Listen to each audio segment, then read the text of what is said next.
Now, from here in the country all the way across the borders on matters politics, business and also sports, we've got you covered here on Trending News. But before we get to the details of the stories that we have in store for you, let's first have the highlights.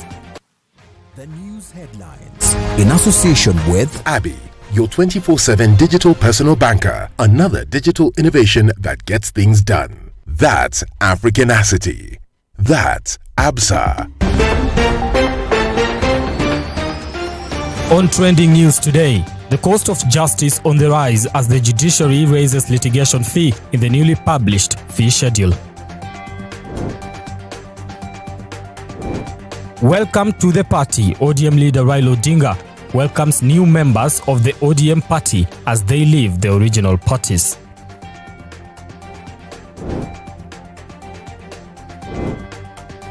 Keep off Laikipia. Rift Valley Regional Commissioner George Natembea warns politicians as violence in the region escalates.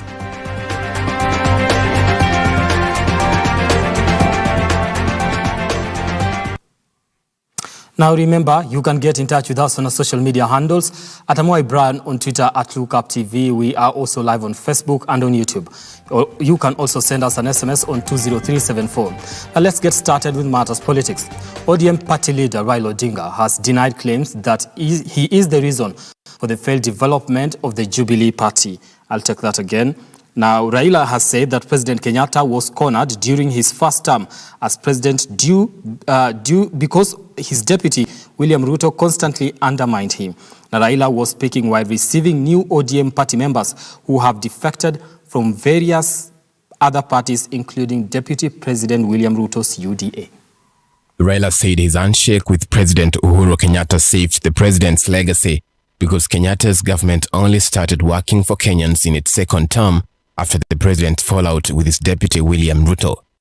Raila was responding to constant accusations that his union with the sitting president initiated the fallout in the Jubilee government and slowed down the regime's development agenda.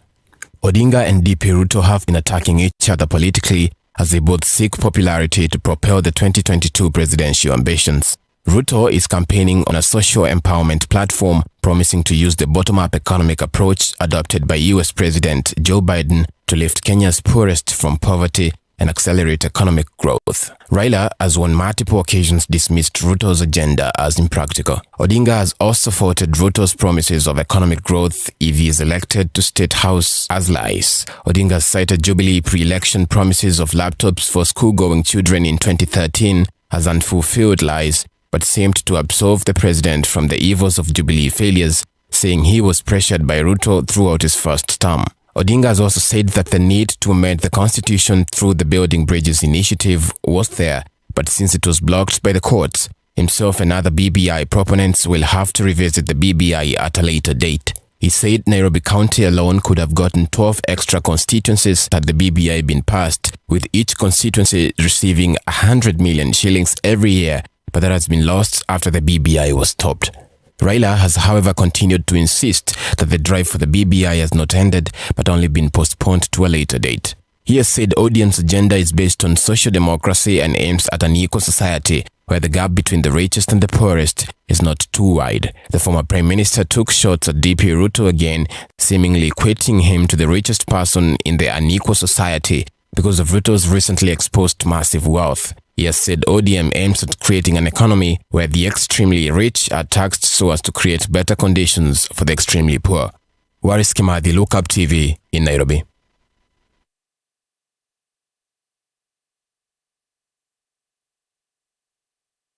Gears, the Kenyatta International Convention Center has implored Parliament to help secure titles for 4 prime parcels of land on which the iconic tower block stands.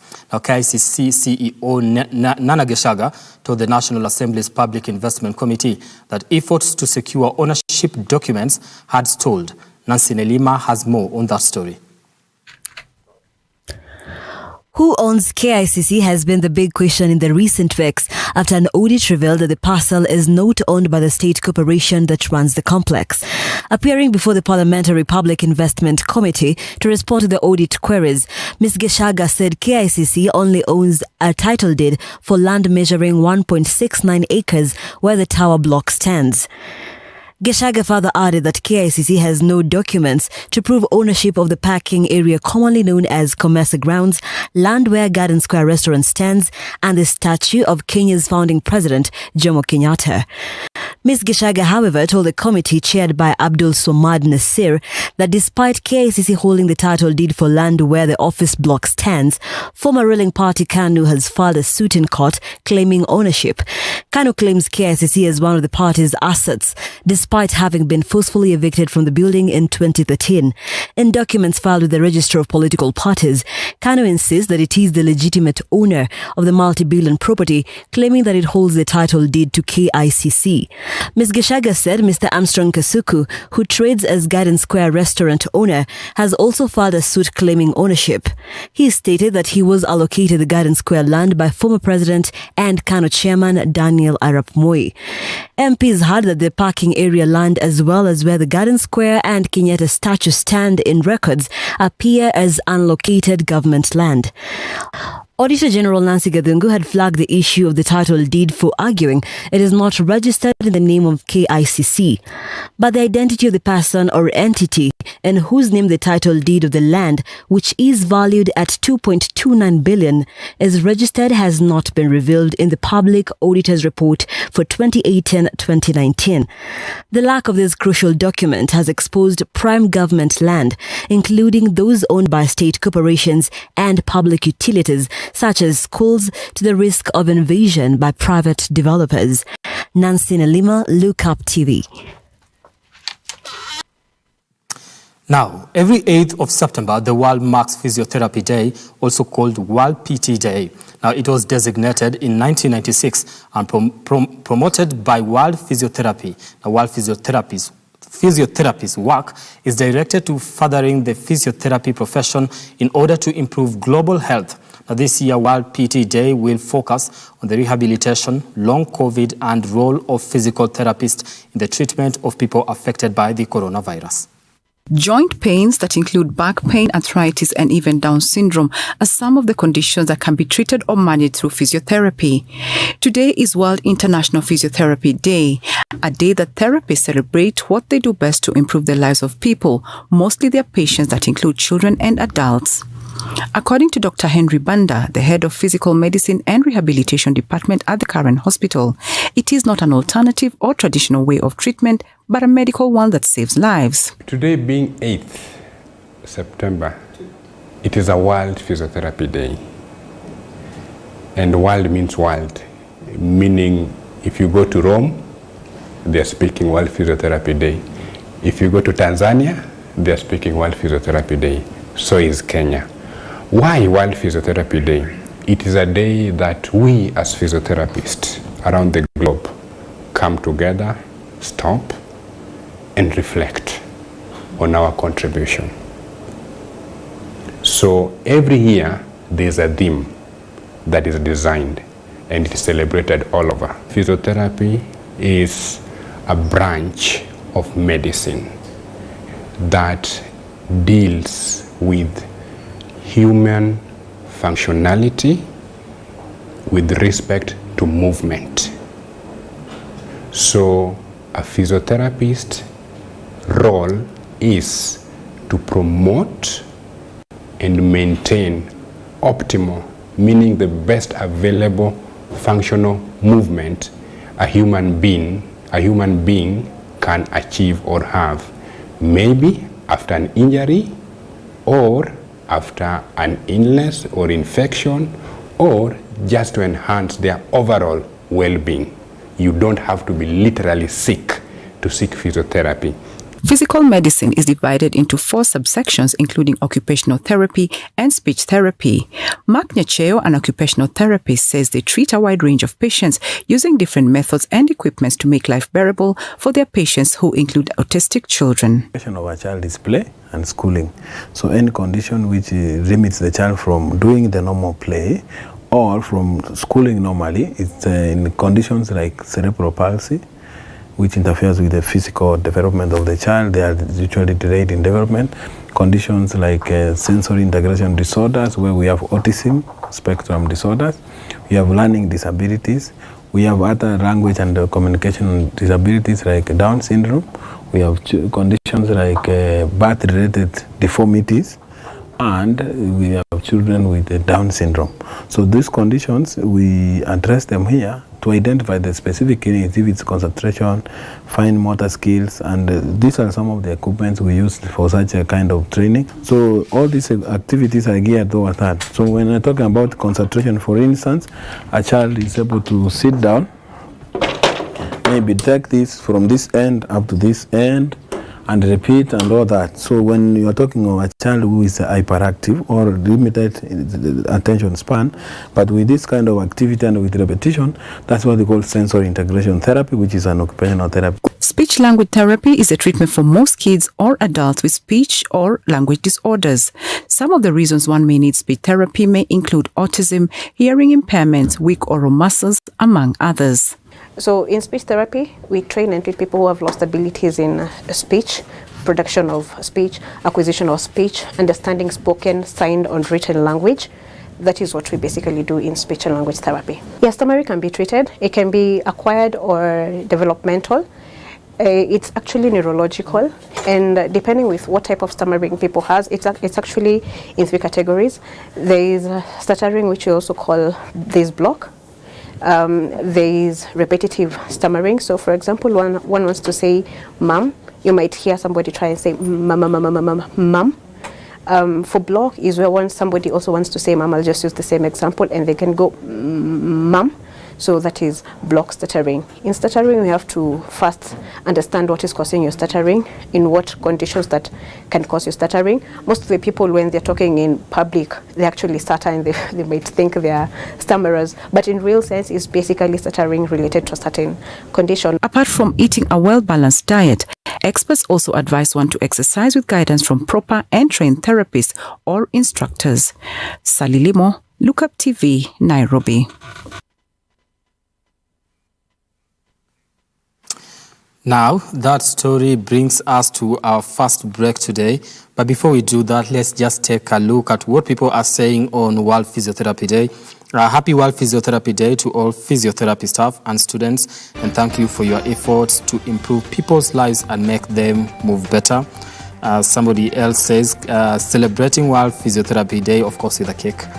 And somebody else say, physiotherapy is a modern day blessing of medical science, helping athletes, sports person, patients recover their health. On World Physiotherapy Day, reiterate commitment to improve physiotherapy facilities and raise awareness on the role of physiotherapists. That is somebody just celebrating the World Physiotherapy Day. Somebody else says, happy World Physiotherapy Day to my fellow physiotherapists from Beyond Bounds Physiotherapy Clinics. Now, I take a short break here, but I'll be back with more news, including sports.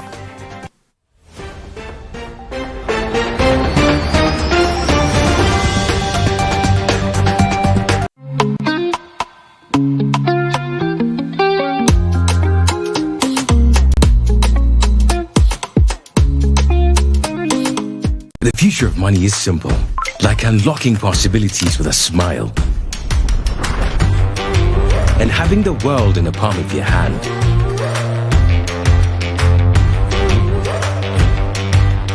It's the ability to touch many lives at the same time and turn your dreams into reality.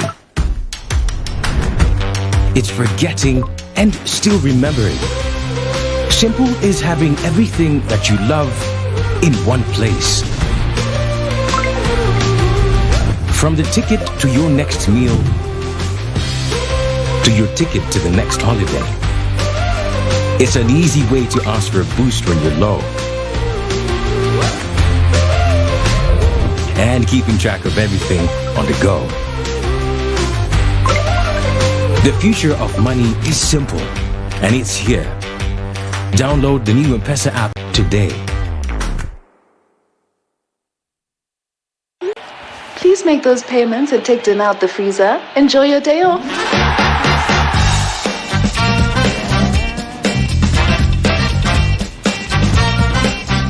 Hey. How was your day? Great. Did you pay the bills? Abby did it. And the plumber? Abby did it. Send money to your mom? Abby did it. Who's Abby? Bank on WhatsApp with Abby, your 24/7 digital personal banker. Another digital innovation that gets things done. That's Africanacity. That's ABSA. Did you take dinner out the freezer? Want to grow your business? Broadcast your sermon, share birthday wishes, make funeral announcements, produce adverts and documentaries? Then book and advertise with us today by calling us on +254 700 893 542 700 893 542 or email us on sales@look-up.tv. Welcome to Look Up Guest House, Retreat and Prayer Center. When you first come in, we will be happy to receive you at our reception, then proceed to our cozy and well-equipped accommodation facilities. We aim to provide our guests with a unique, comfortable and worthwhile experience. Here at Look Up Guest House, we provide our guests with a continuous supply of room amenities.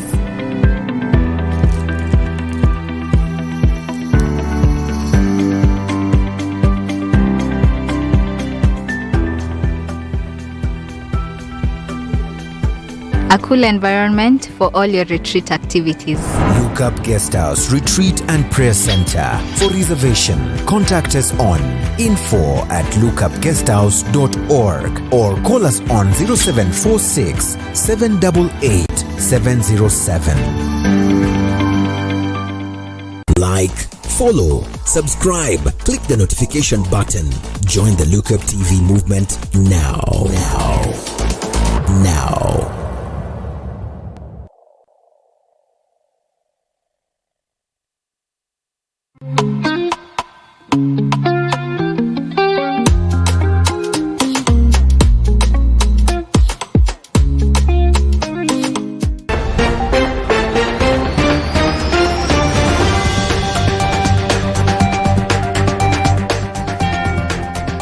Now, thank you so much for staying with us here on Trending News. Remember, you can also get in touch with us on our social media handles at Amoy Brown on Twitter @LookUpTV. You can also send us an SMS on 20374. Now let's move on matters justice. Now, starting this month, Kenyans will be paying more than double for some court services after the judiciary revised its fees, raising the cost of litigation. Now, the new fees schedule published by Chief Justice Mathew Lempurkel took effect on September 1st. It shows that a number of costs have been introduced, including charges for lodging of documents. And on that story, David Kasembeli has more. Filing of any type of application at the High Court except on criminal matters now costs 1,500 Kenyan shillings, up from 750 Kenyan shillings. This follows a newly published fees schedule which took effect at the beginning of the month. Registration of arbitration awards related to disputes at the Environment and Lands Court now costs 10,100 Kenyan shillings, up from 2,250. Under the revised fee schedule, the court library membership and annual subscription has been raised from 500 Kenyan shillings to 1,000, and a 500 Kenyan shilling charge introduced for notaries' public annual renewal. At the Magistrates Court, the fees for applications and affidavits have, however, been retained at 1,000. The application fee for filing applications on criminal matters remains at 500 Kenyan shillings at the High Court and 485 Kenyan shillings at the lower court. At the Anti-Corruption and Economic Crimes Division, Justice Koome has introduced a fee of 450 Kenyan shillings for filing a notice of appeal to the Court of Appeal. She has also introduced a fee of 1,500 Kenyan shillings for court collection fees on deposits and security for costs. For commercial and tax cases filed at the High Court, the CJ has also introduced a fee of 1,550 Kenyan shillings for any appeal or review from subordinate courts and tribunals. She has also introduced a fee of 100 Kenyan shillings for filing of response for income tax appeals, statement of facts. Litigants filing cases in the High Court now face a new minimum fee of 2,000 Kenyan shillings for an unliquidated claim, originating summons or counterclaim. Further, the court fees will be paid based on the amount awarded upon determination of the case. In addition, Justice Koome has introduced a fee of 300 Kenyan shillings for filing of a response to the bill of costs. The move has, however, received mixed reactions, with some arguing that the new fees will only make it difficult for many people to access justice. They say the move is working against what they in justice system have been fighting for a long time. The fees review comes in a wake of marginal cut on Judiciary 2021-2022 budget to 17.9 billion from 18.1 billion in the previous financial year. The Judiciary has previously taken issue with the budgetary constraints, which they said it affected efficient delivery of service. David Kasembeli, Lookup TV, Nairobi. Now moving on, the Office of the Auditor General, Nancy Gathungu, has today given details on how the nation's Social Security Fund lost over 667 million Kenya shillings in deals with two foreign banks. The two banks went down shortly after issuing their commercial papers, with investors yet to recoup their investments in the two lenders to date. According to the Auditor General Nancy Gathungu, NSSF lost the amount through subscription to corporate bonds bought from the banks that collapsed. The Auditor General report reveals that NSSF invested the bonds without approval from the National Treasury. However, the Social Security Fund had received clearance and approval from the Capital Markets Authority (CMA) to invest in the two banks. NSSF entered into contractual agreements with 4 fund managers in February 2018 to carry out investments in the bonds on its behalf. The NSSF has subsequently made a provision for the entire sum invested in line with the accounting requirements on impairments. One of the managers sank 174.7 million Kenyan shillings in one bank, while another manager invested 160 million Kenyan shillings in the other bank. The other two managers sank 100 million Kenyan shillings each in corporate bonds in the same bank.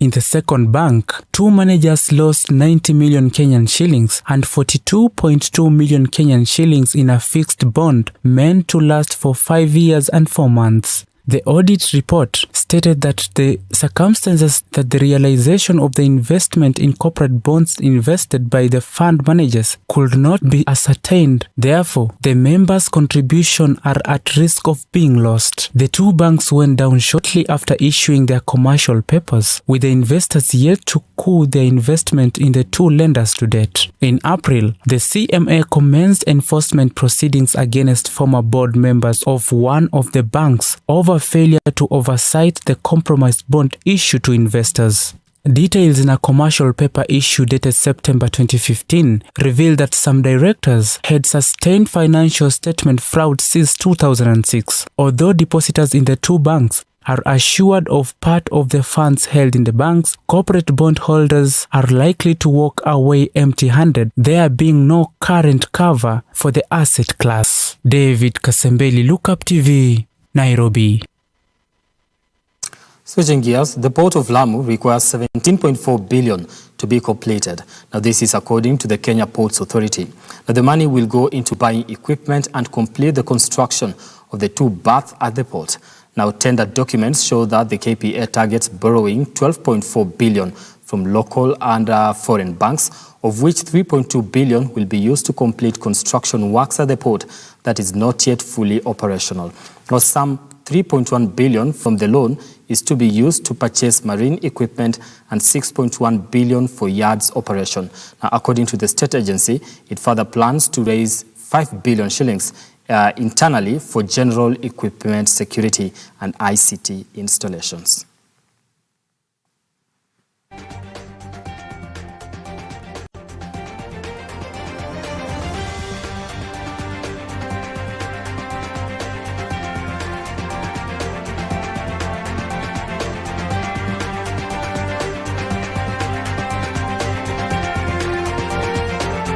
Now, moving on across the borders, 80 prisoners who were opponents to the detained Guinea president were released on Tuesday evening following an upcoming summit of the ECOWAS. Now, crossing the waters, a fire outbreak in Indonesia prison has claimed the lives of 41 inmates today morning, leaving several in critical conditions. Now, on Afghanistan news this week, the Taliban have filed top positions in Afghanistan's new government. Cecilia has that and more on the international round. In international news, the military leaders who have taken over Guinea government have released 80 prisoners on Tuesday evening following an upcoming summit of the West African group's ECOWAS.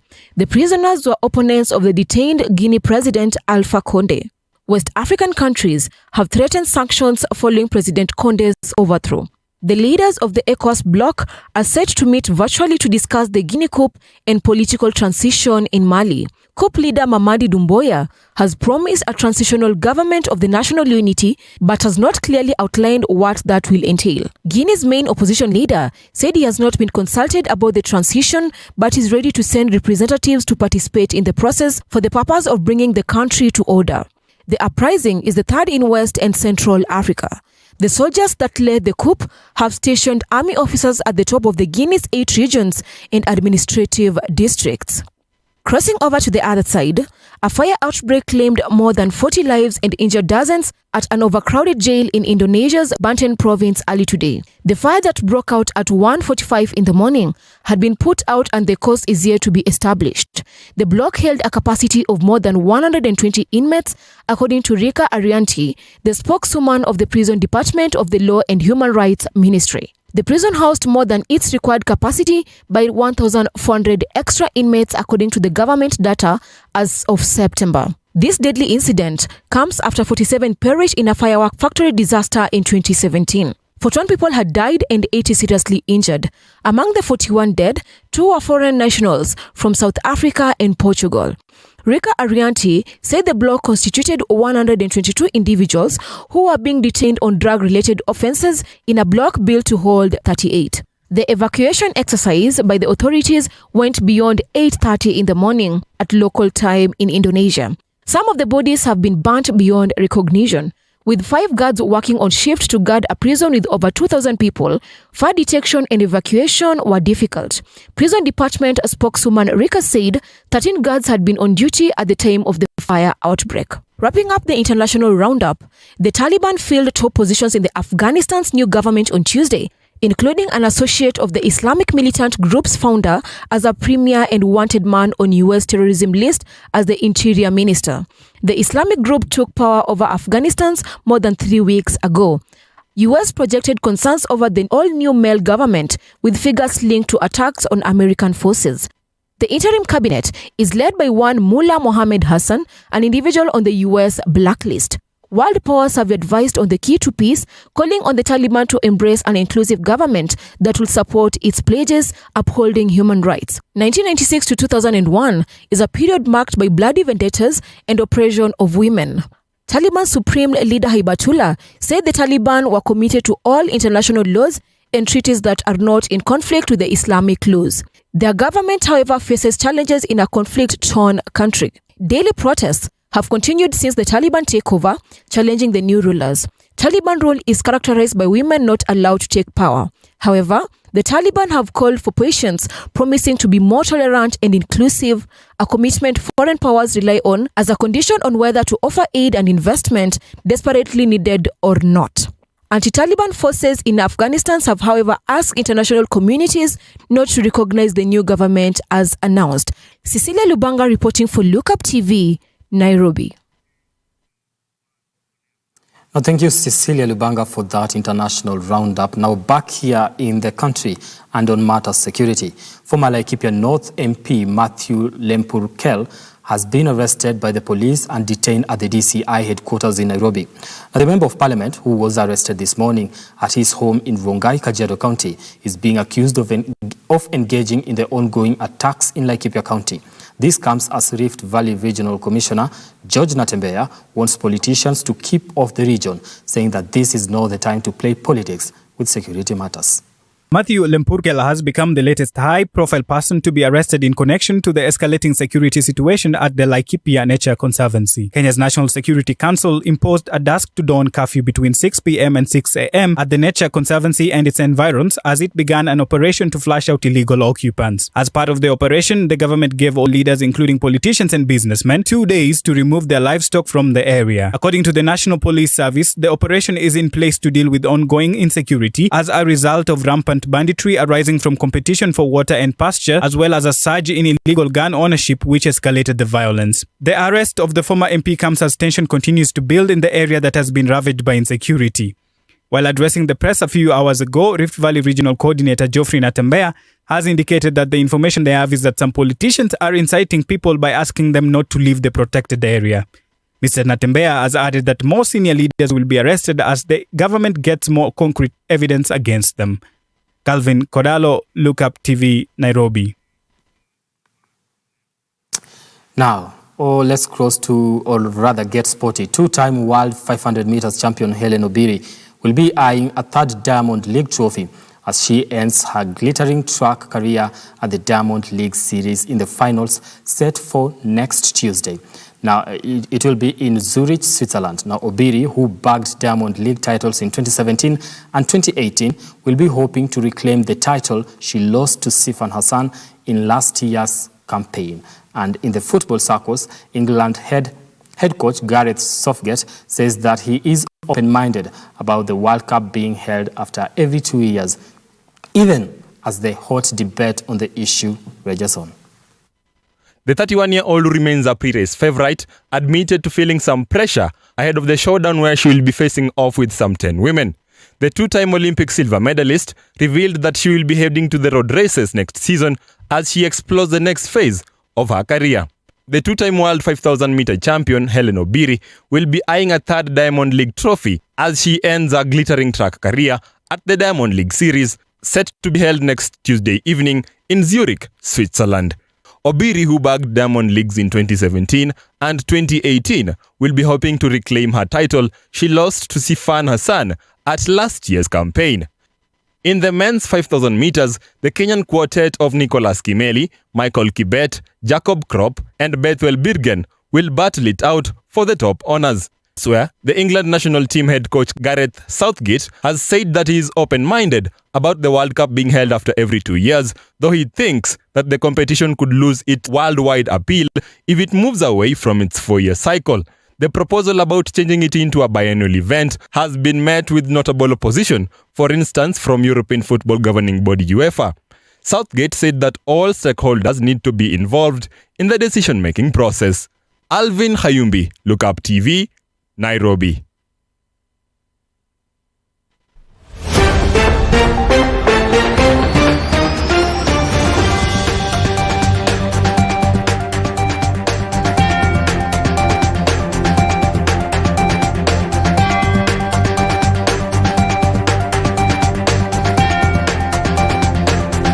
Now, that sports story brings us to an end of our bulletin today. We are really out of time, but let me take you through some of the trending topics today. M16 is trending. Why is it trending? Because of the story we've just run a few minutes ago on Laikipia's unrest, whereby George Natembeya, or rather Regional Commissioner George Natembeya, said that there are some people who are supplying the people in Laikipia, or rather the bandits in Laikipia, with M16 rifles. I just take one or two comments on that. We've already ran the story on why TRT MP has been actually arrested and taken to a Nairobi police post. Here somebody says the bandits in Laikipia don't have sophisticated weapons than our police officers. That is George Natembeya. Somebody else, why are most conservancies run by white men? So we lived in harmony with wildlife for centuries. Then some people came, arrived and told us, you don't know how to take care of your wildlife. Let us take care of them for you. Convenient. Somebody else say, let me just take something. Police are looking for an unknown person who's said to be behind the supply of guns and ammunition to Laikipia bandits. That is according to George Natembeya. Some people have been accused of supplying ammunition to the bandits in Laikipia and also leading to the escalation of the violence in that region. Now, there's a status report on the ongoing operation to flush out illegal herders from Laikipia Nature Conservancy. This is a report by the National Police Service, whereby it seeks to, they say, owing to continued insecurity as a result of rampant banditry arising from the competition of water and pastures, as well as a surge of illegal gun ownership, which escalated in the violence. Following this declaration, A multi-agency security operation team was immediately deployed to contain the situation, flush out the illegal herders, bandits, and restore normalcy. Those are just some of the comments about that particular story and why it is trending today. The cases, or rather rising insecurity in that region. I've come to the end of this bulletin. Thank you so much for watching, and to everybody that has made it a success, to every reporter that has contributed to this bulletin, and also my director and the camera people. I want to wish you a lovely evening. My name is Brian Amoy.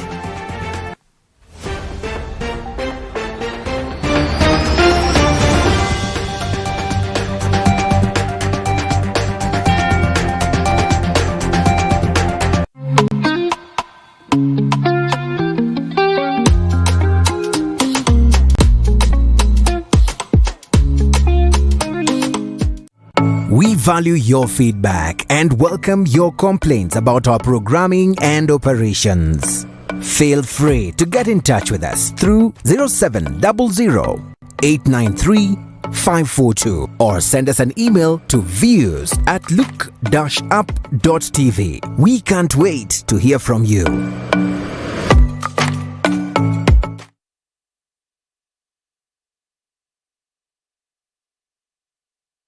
The future of money is simple, like unlocking possibilities with a smile and having the world in the palm of your hand.